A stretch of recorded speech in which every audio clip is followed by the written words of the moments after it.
organic, unpredictable, unknown, lovely, beautiful, a sense of fulfillment. This is part of the pleasures of life and not the chores of life.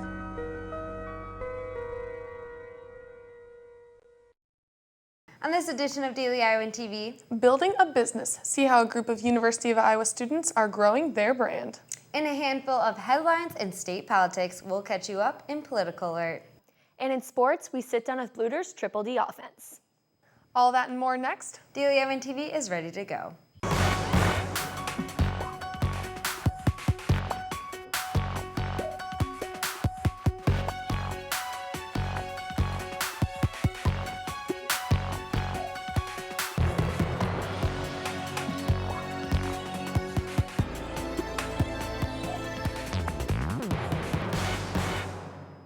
Good evening and thanks for joining us. I'm Mary LaPlaca. And I'm Hannah Thompson. Imagine making $1 million with your own home business while still in college. That's what a few students at the UI have done. Our own Greta Miley spoke with the founders of student-run businesses called Bellwether about their success. 4 University of Iowa students are on the verge of making big money. Fusing their individual talents in creativity, production, and networking, the young businessmen say that one mutual desire to create a unique app birthed the platform of their ingenious new company. Back when I returned for the school year, I found a few kids that were actually building apps. We teamed up, started working on a project, and figured out, we were a lot more productive this way, could get stuff done really quickly. Constructing company names, apps, and all hardware integration, Bellwether has been swiftly gaining new projects and recognition. The team's crazy. We built a prototype GPS system in like a week. We built a whole POS system in a week and a half. We built a whole social media site that's just crazy detailed in 2 weeks. So I think that there's a huge need for that product.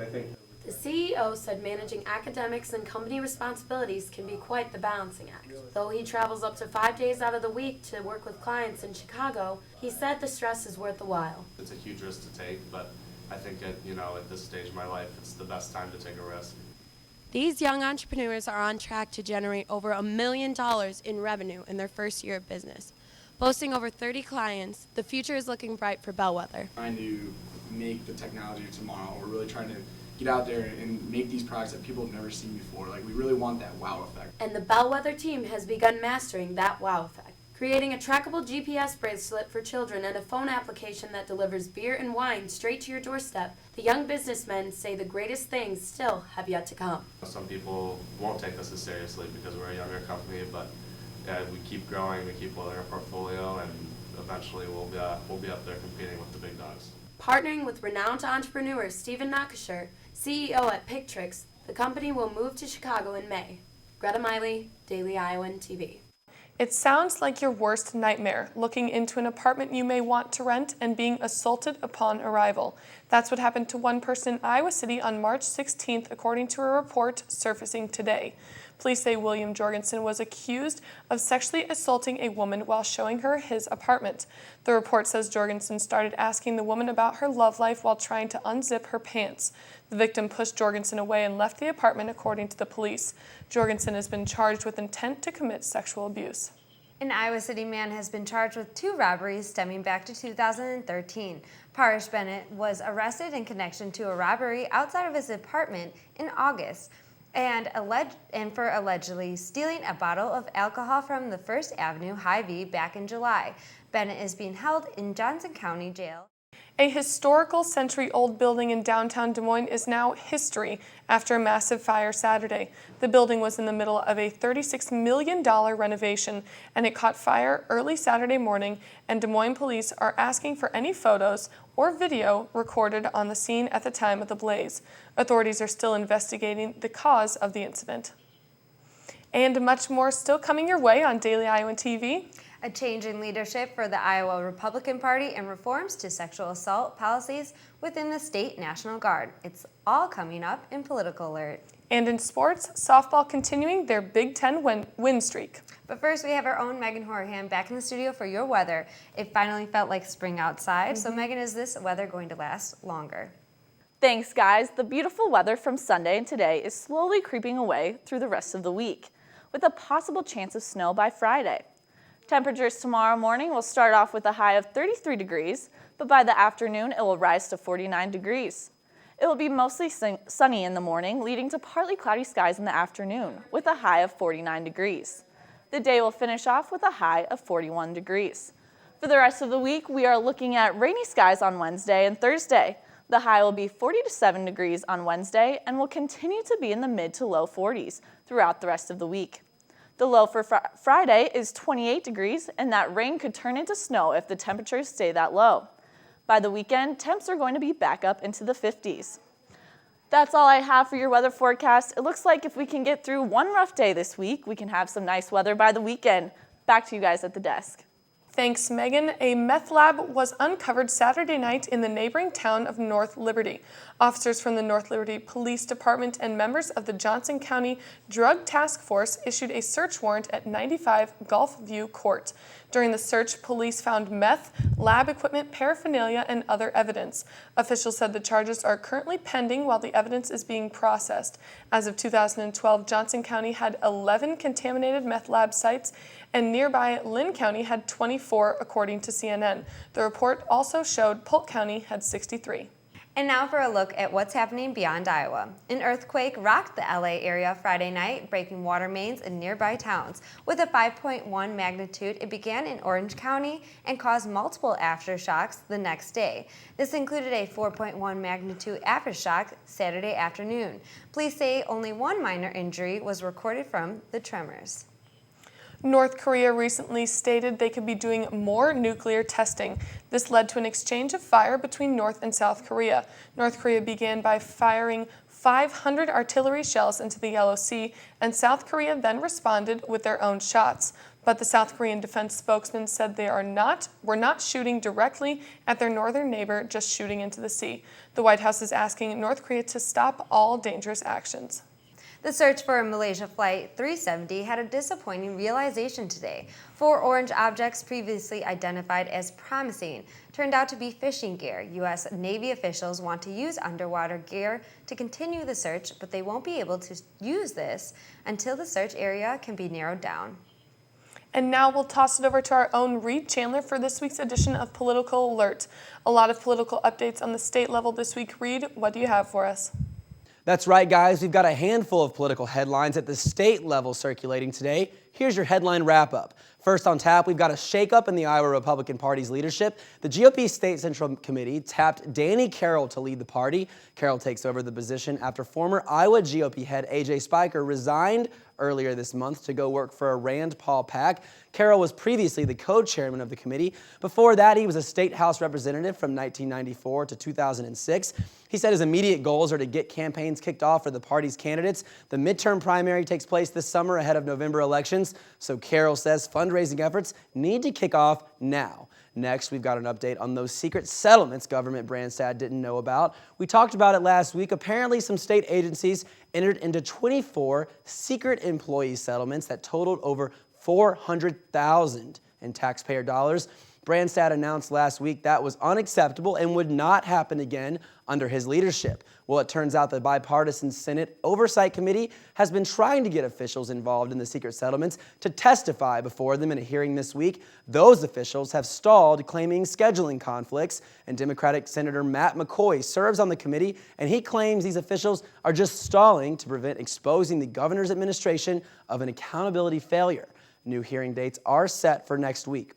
Finally, today in our wrap-up, a new law is on the horizon in the state to reform the Iowa National Guard's policy on sexual assaults. The new law was unanimously approved in the House, and now it moves on to the Senate for passing. The law makes it easier for victims in the Guard to report sexual assaults, requires the Guard to submit an annual report on sexual allegations to the legislature, and it makes it illegal for a commander to interfere with a victim's reporting process. Those are the top 3 headlines in state politics for this week. Back to you. Thanks, Reed. Opening day for many MLB teams already upon us. And our own Rachel Bedell is standing by in the Daily Iowan TV sports studio, ready to take it away with everything sports. Rachel? That's right, ladies. 26 Major League Baseball teams taking to the diamond for their opening days. Softball and women's basketball also on tap this evening. But first, an update on how some of the more local MLB teams did earlier today. Chicago versus Pirates, the first to underwrap their opening day. Pittsburgh took that one with a home run in the bottom of the 10th inning. Kansas City versus Detroit. Alex Gonzalez driving in the winning run in his Detroit debut, lining a single to the left. Tigers take this one 4-3. Next up, Atlanta versus Milwaukee. Ryan Braun drawing a standing ovation in his return from drug suspension. He only went 1 for 4 in the Brewers' 2-0 victory. Iowa softball kicking off their conference season with back-to-back series wins. On Sunday, they won the rubber match of its series at Wisconsin 4-1. Whitney Repley led the Hawks going 2 for 3 at this plate with an RBI. Pitcher Kaylor Massey struck out a season-high 7, holding the Badgers to just 1 run and 7 hits.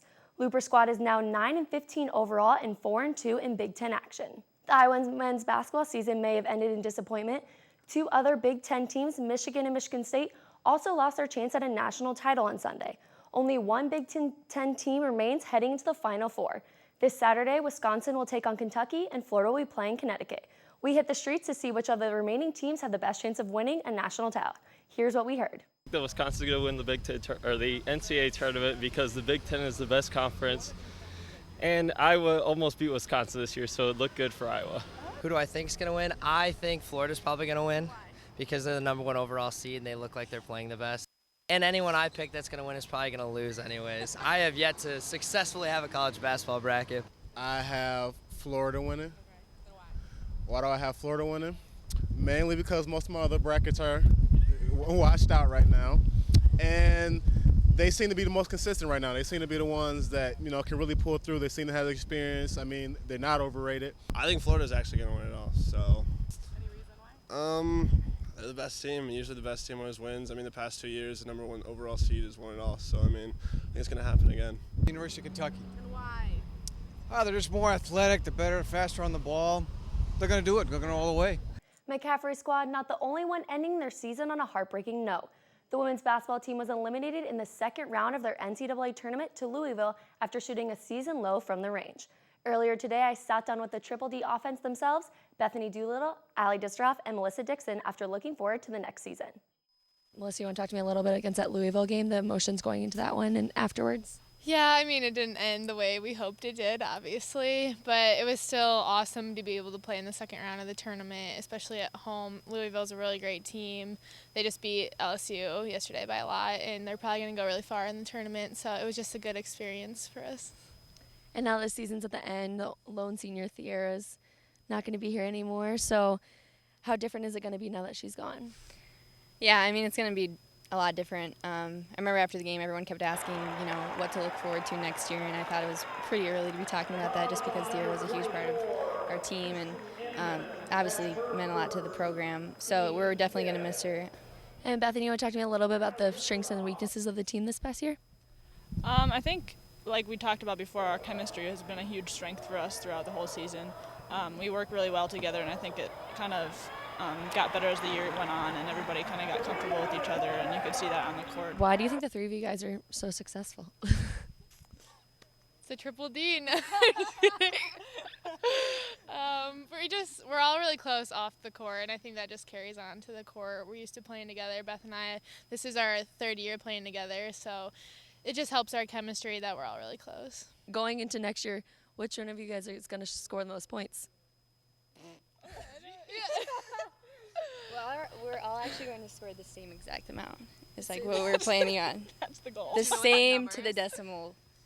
I'm going to say like 547.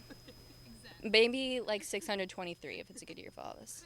Unfortunately, that's all we have time for this evening. Be sure to tune into tomorrow's program and on Daily Iowan Print, where we'll take a look at the arms of Iowa baseball. Hannah Mary, back to you at the desk. Thanks, Rachel. And only with Daily Iowan TV can you get a sneak peek into tomorrow's pages of the Daily Iowan. A shutdown for smokers. Learn why one Ped Mall business is closing its doors. And mayors for same-sex marriage. Get the details on Iowa City Mayor Matt Hayek joining a pro-gay marriage activist group.